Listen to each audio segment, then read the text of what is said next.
Καλησπέρα. Το όνομά σας είναι? Καλησπέρα σας. Ελευθερία Στεφάνου. Γεια σας κυρία Στεφάνου. Ας κάνουμε μερικές ερωτήσεις. Αρχίζουμε με την εξερώτηση. Την περίοδο της Χούντας, της δικτατορίας, ποια ήταν η ηλικία σας? 26 ετών. 24. Ποια... Πόσο είπατε? 24 με 26. Ποια ήταν η οικογενειακή σας κατάσταση της οικογένειας? Ήσασταν παντρεμένοι εκείνη την εποχή? Όχι, ήμουν ελεύθερη και εργαζόμουν σε ένα εργοστάσιο. Μάλιστα. Σε ποιο μέρος της Ελλάδας ζούσατε εκείνη την περίοδο? Στο Εγάλεο των Αθηνών. Ποια ήταν η οικονομική σας κατάσταση? Φτωχή. Δάμε σε αυτή ερώτηση. Με ποιους τρόπους και πώς αντιληφθήκατε την αλλαγή στο Σύνταγμα και τον ερχομό της Χούντας? Είχε επαναστατήσει ο κόσμος. Ναι. Και τρέχανε με τρόφιμα, με διάφορα ό,τι μπορούσε ο κόσμος να βοηθήσει τα παιδιά μας στο Πολυτεχνείο. Και υπήρχε στεναχώρια, κλάμα και καμία χαρά. Φόβο. Μάλιστα. Ωραία. Τρίτη ερώτηση. Αλλαγές στην καθημερινότητά σας. Πώς λειτουργήσε η έλλειψη της δημοκρατίας και ο φόβος στο οικογενειακό σας περιβάλλον? Άσχημα. Λίγο πιο λεπτομερώς. Άσχημα, γιατί υπήρχαν και μέλη της οικογένειάς μου που ήταν αντίθετοι. Τους εντοπίζανε και τους χτυπάγανε. Να πω για το θείο μου. Ναι. Ήταν ο αδελφός του πατέρα μου. Ναι. Και επειδή είχε δηλώσει ότι ήταν κομμουνιστής, δεν το έκρυβε κτλ. Μάλιστα. Τον πιάσανε ορισμένα άτομα έξω από το σπίτι του. Τον στριμώξαν σε ένα στήλο της ΔΕΗ. Τον χτυπάγανε αλήπητα. Και εκείνο που δεν έχει φύγει από το μυαλό μου είναι τα αίματα που τρέχανε από το πρόσωπό του, το φαβορούσε που κάμισο άσπρο. Αρκεί. Και το ξύλο που έτρωγε. Αρκεί. Στο εργασιακό σας περιβάλλον? Όχι, είμαστε περισσότερα κορίτσια, γυναίκες. Ναι.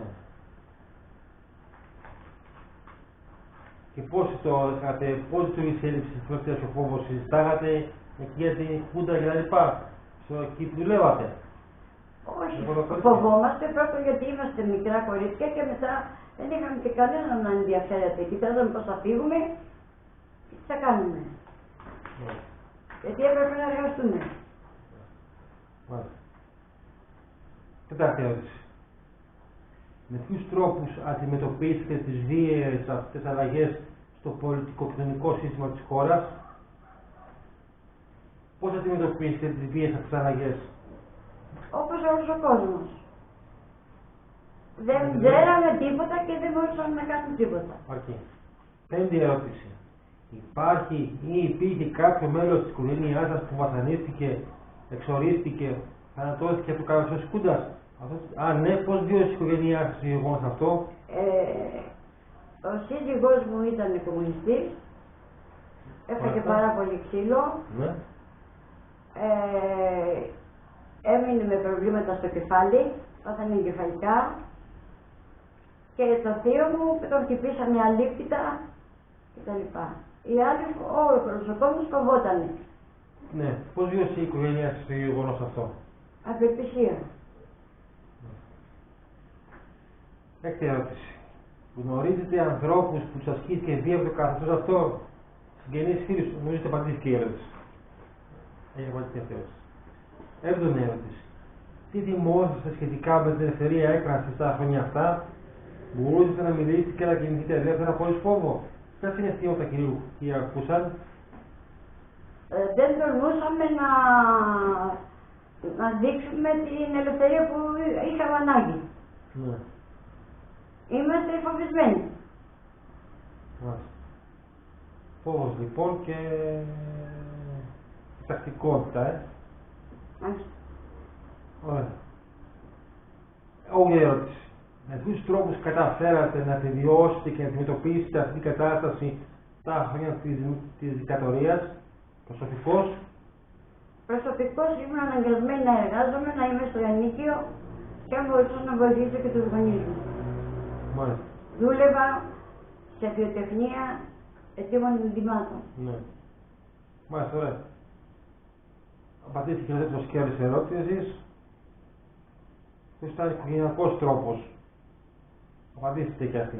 Δηλαδή, ποιος ήταν ο οικογενειακός τρόπος που καταφέρετε να επιβιώσετε και την οποία την κατάσταση της ιστορίας. Δύσκολη. Πεινάγαμε. Φοβόμαστε τι άλλο. Και προσπαθήσατε, όπως είπατε, να βοηθήσετε οικονομικά την οικογένειά σας. Ποιος να βοηθήσει ποιον. Ένα τι ερώτηση. Ποια ήταν η πολιτική σας θέση απέναντι στη δικτατορία. Καμία, διότι εμείς πήγαν τα χρόνια ούτε ξέραμε ούτε μπορούσαμε να ψηφίσουμε. Μάλιστα. Πώς βιώσατε το τέλος της δικτατορίας, ποια συναισθήματα ήταν τα κυρίαρχα. Προσπαθούσαμε να αισιοδοξούμε και αν γινόταν να ζήσουμε ελεύθερα. Το ελεύθερα εννοώ να κινηθούμε ελεύθερα. Ναι, ωραία. Επέτρεψαν δικοί σας ή γνωστοί σας άνθρωποι από την εξορία. Όχι. Δεν είχατε. Δεν είχαμε για εξορία, αλλά είχαμε εκβιασμό, φόβο και ξύλο στην οικογένειά μου. Νομίζω ότι απαντήθηκε και η 12η ερώτηση που λέει περιγράψτε γεγονότα και στιγμές που έμειναν ανεξίτηλα στη μνήμη σας.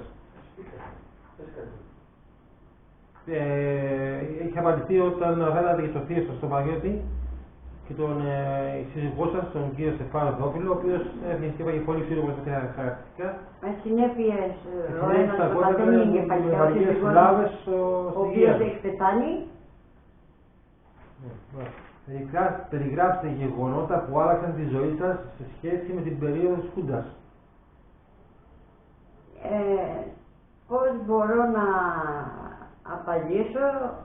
Ένα κορίτσι στην ηλικία μου που είχε μείνει μόνο με τόσο φόβο και τρόμο, με καμία προστασία. Συμπεράσματα. Πρώτον, για ποιους λόγους οδηγήθηκε η χώρα σε δικτατορία. Είμαστε μικρές και δεν ξέραμε. Ποιοι οδήγησαν τη χώρα στην έξοδο από αυτή την περίοδο. Το Πολυτεχνείο. Ποιοι δηλαδή έκανε το Πολυτεχνείο. Επαναστάτησε. Οι φοιτητές εννοείται. Οι φοιτητές. Και γι' αυτό και με το τρόμο ο κόσμος κοίταζε τους φοιτητές, τα παιδιά μας, τι μπορούσαμε να κάνουμε, πώς και τι, και φέρανε το... Όχι, το... Τάγκς. Το Τάγκς που έγινε χαμός για να σκοτώσουν τα παιδιά μας, τα οποία είχαν και πολλούς νεκρούς. Τι πρέπει να μάθουμε από αυτή την περίοδο. Ότι η δικτατορία είναι το χειρότερο πράγμα. Ο φόβος. Ο άνθρωπος πρέπει να είναι ελεύθερος, να ζήσει και να πει και τη γνώμη του. Πώς πρέπει να προφυλάξουμε τη δημοκρατία. Να μην κάνει καθένας τα δικά του. Να υπάρχει ένας σεβασμός και ένας διάλογος με τους πιο μεγάλους αν μπορούμε.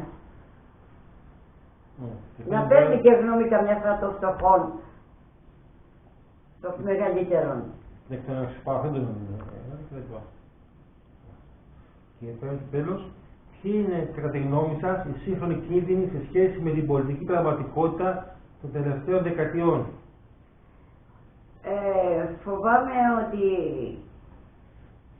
από τον καιρό που βγήκε η τηλεόραση έχουν αλλάξει πολλά πράγματα. Οι νέοι δεν έχουν δουλειά, δεν έχουν μέλλον και δυστυχώς η νεολαία μας μένει πίσω σε αυτά τα πράγματα. Είναι πολύ απεσιόδοξοι.